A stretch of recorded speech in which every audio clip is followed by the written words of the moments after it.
Happy Sunday or Saturday. Weekend. Happy weekend. I was so much more aware today of the Eucharist at Mass. I have a very strange imagination. Like I'm one of those people that like I see like faces and stuff like in the print on the floor at work. I don't know. I just my mind's always working like that. Um, but today I noticed the reflection from the chalice and the tray that the hosts are on, and then those are actually on a big tray too now.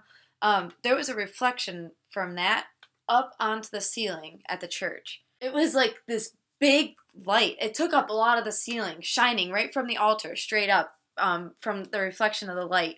And I don't know, for some reason that felt really symbolic to me. Like it was like the light was shining from the Eucharist up to heaven, or vice versa. Maybe the light was coming down. It was kind of cool.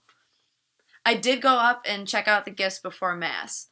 I actually didn't even realize that that the gifts of bread and wine were sitting out before Mass because I come in the back door where those aren't at. I'm kind of disappointed with myself because when I saw it, it didn't really mean a whole lot to me.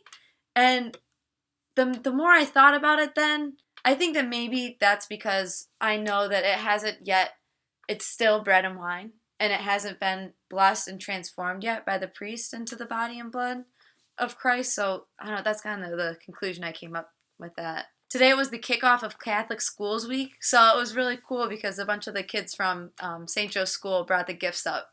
For some reason, for me, that was even more relatable and easier to imagine myself being placed up with the gifts. I don't know, maybe because I just really like kids or I act like a kid most of the time. Either of those could be, but that was a really cool concept to think about.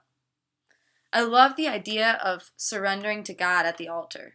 And sometimes when I think of surrendering, it's in a bad way, and it's not like surrendering a battle or it's giving my life to God. I really feel unworthy sometimes, to be in that presence. Like how we say before we receive communion, Lord, I am not worthy that you should enter under my roof. That's how I feel. But it's also motivating for me to be my best self. I hope you have a good rest of your weekend, and we'll see you for a new week.